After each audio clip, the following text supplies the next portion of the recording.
전체 제목. 거기와 여기가 마주치는 풍경. 남녘 바다에서 건져 올린 기억과 생명의 기록.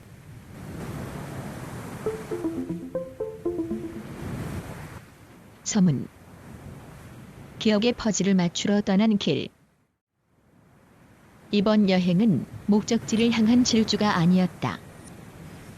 내 머릿속에 박제된 10여 년 전의 여기와 동생 훈이의 가슴 속에 남겨진 어느 눈부신 거기가 서로 같은 곳임을 확인하러 가는 길이었는지도 모른다.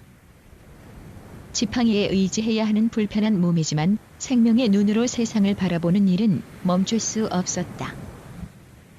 홀로 남겨진 동물 친구 구봉이에 대한 애틋함과 운전대를 잡은 동생에 대한 미안함, 그리고 먼저 떠난 인연에 대한 그리움이 남해의 푸른 물결 위에서 하나의 풍경으로 만났다.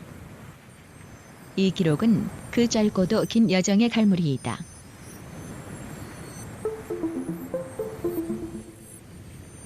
오. 경계를 넘는 마음, 독일 마을에서의 낯선 하룻밤. 때때로 나는 지금 내가 선 자리가 어디인지 곰곰이 생각하곤 한다. 우리는 지금 다리 위에 있다. 남해라는 푸른 바다 위에 놓인 그 길의 한가운데 내 몸은 사천과 남해 사이에 걸쳐 있다. 달리는 차의 속도를 잠시 잊고 감각의 지표만을 따져본다면 나는 등을 사천에 기댄 채 앞가슴을 남해로 향하고 있는 셈이다. 숨 한 번 크게 들이쉬기 전까지 내 온몸을 점유했던 사천, 그 중에서도 삼천포라는 옛 이름과 중첩되어 나를 기억의 심연으로 데려갔던 그곳은 이제 다리 밑에 풍경이 되어 뒤로 물러난다. 사천을 지나는 찰나의 순간을 뒤로 하고 드디어 여정의 목적지인 남해에 발을 디딘다. 훈이는 이곳이 처음이라 말하고 나는 10여 년 전의 흐릿한 기억을 되살리며 묘한 대답을 건넨다. 우리는 느릿하게 바퀴를 굴리며 바다가 빚어낸 풍경을 탐닉한다. 사람들이 섬과 섬을 잇기 위해 놓은 교량들, 그리고 그 교량이 나누어 놓은 이쪽 저쪽의 바다를 본다. 수평선이 보이지 않는 이 바다는 망망대해의 동해와는 사뭇 다르다. 섬과 섬이 만든 바다 앞에서 내 생각 또한 그 결을 달리해야 마땅하다. 하늘은 몹시도 파랗고 그 빛을 고스란히 내려받은 바다는 그림 같은 색을 뿜어낸다. 먼 바다는 하늘과 손잡고 짙은 청색으로 넘실거리고 가까운 물가는 투명한 청록색으로 빛난다. 자연의 바다를 인간이 이었고 그 길을 이제 누구나 오갈 수 있게 되었다. 그 옛날 배를 타야만 닿을 수 있었던 곳을 차로 달리고 있으니 내 입에선 연신 감탄이 터져나온다. 역시 남해는 남해다. 하지만 운전대를 잡은 훈이는 좀처럼 대꾸가 없다.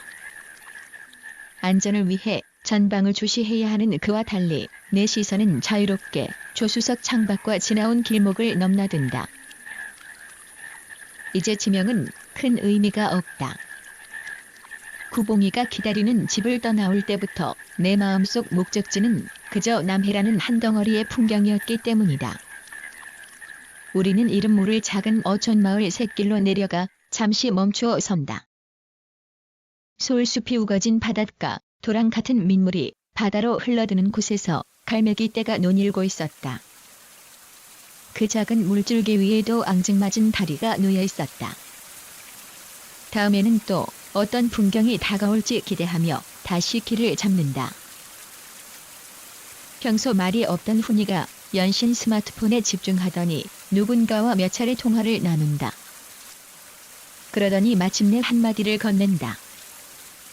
오늘 밤은 차 안이 아닌 편안한 숙소에서 잘 수 있게 되었다는 소식이다. 여기까지 긴 시간을 홀로 운전해온 동생의 필요를 생각하니 고마운 마음이 앞선다. 그가 우리를 위해 정한 곳은 남해에서도 이름난 독일 마을이었다. 마을로 올라가는 길은 가파르고 좁았지만 그 꼭대기에 서자 전혀 다른 풍경이 펼쳐졌다. 우리가 머물 방은 마을 중턱에 자리 잡고 있었다. 앞 건물에 가려 바다가 한눈에 들어오지는 않았지만 전망이 제법 근사했다. 방 안으로 들어서자 낯선 구조가 나를 맞이한다. 그곳은 7개의 면으로 이루어진 방이었다. 서로 다른 높이의 벽들이 기대어 서 있고 나는 그 비현실적인 공간의 한가운데 놓였다. 가장 좁은 면에 달린 문은 안과 밖을 가르는 엄격한 경계가 된다. 문을 등지고 서면 한쪽 벽면에 숨죽이고 있는 창이 보인다. 열리지는 않으나 빛을 가득 머금은 창이다. 그 옆으로 욕실 문이 이어지고 꽉 끼는 벽면에 비어있음 앞에는 옷걸이와 온풍기가 놓여 제 쓰임을 다하고 있다. 커튼이 드리워진 면 너머로 바깥 풍경이 조심스럽게 비친다. 사각무늬 사이로 조각난 빛들이 들어오고 그 앞에는 냉장고와 전자레인지가 생활의 온기를 품고 서 있다.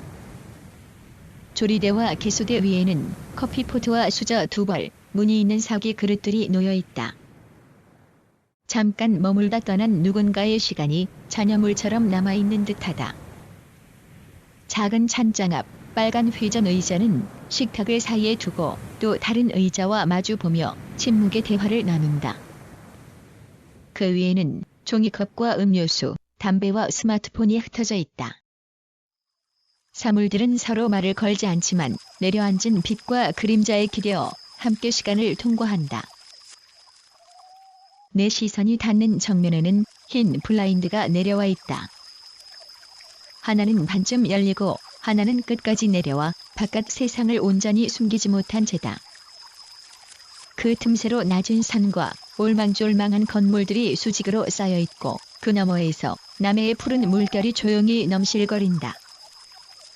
벽 한쪽의 얇은 화면 속에서는 사람들이 웃고 떠들지만 그 소음은 방안을 스칠 뿐 내게 닿지 않는다. 마지막 면에는 거울과 화장대가 놓여 있다. 조금은 해진 듯한 형태가 꽃무늬 벽지와 어우러져 멈춰버린 시간을 붙들고 있다. 그 앞 2인용 침대 위 가지런하지 못한 이불을 밀쳐내고 내가 비스듬히 누워본다. 몸은 요위에 누워있지만 시선은 기울어진 천장과 7개의 면 사이를 천천히 유영한다. 높낮이가 제각각인 면들이 만나 만들어낸 이 공간은 낯설게 더욱 또렷하게 다가온다. 남해 독일 마을의 어느 방. 나는 이 이국적인 구조 안에서 깊은 하룻밤을 보냈다. 그리고 지금 창틈으로 스며드는 남해의 빛을 받으며 동행인 훈이와 함께 새로운 아침을 힘차게 맞이한다.